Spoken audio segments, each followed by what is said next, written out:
संसार में सबसे बड़ा दिवालिया वह है जिसने अपना हर्षोल्लास खो दिया है। रामचरितमानस की कहानी है।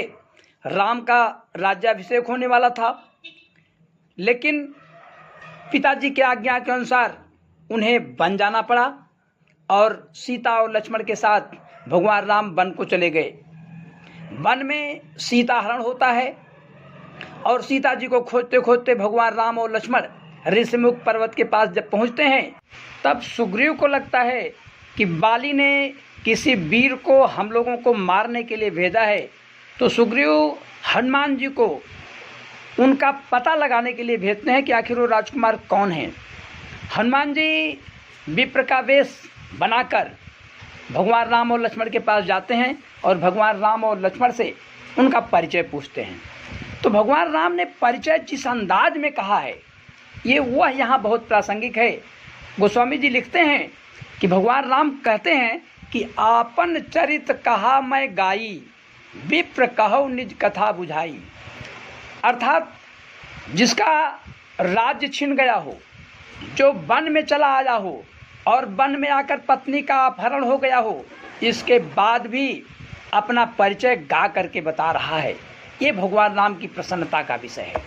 सीता हरण के बाद भगवान राम और लक्ष्मण सीता जी को खोजते हुए आगे जब जाते हैं, तो नारद जी को लगता है कि मेरे श्राप को स्वीकार करके भगवान राम इस समय बहुत कष्ट सहन कर रहे हैं, क्यों ना इस विपत्ति में उनसे जाकर मिला जाए।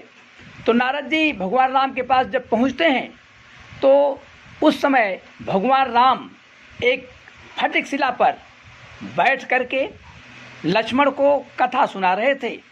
गोस्वामी जी लिखते हैं कि बैठे परम प्रसन्न कृपाला। केवल प्रसन्न ही नहीं थे, परम प्रसन्न थे। और भगवान राम से यही सीखना है कि कुछ भी विपत्ति आ जाए, कुछ भी संकट आ जाए, कितनी भी परेशानी हो, लेकिन प्रसन्नता का भाव जरूर रहना चाहिए। इसी भाव को व्यक्त करता हुआ हमराज फिल्म का एक गीत है जिसे महेंद्र कपूर ने बहुत अच्छे से गाया था।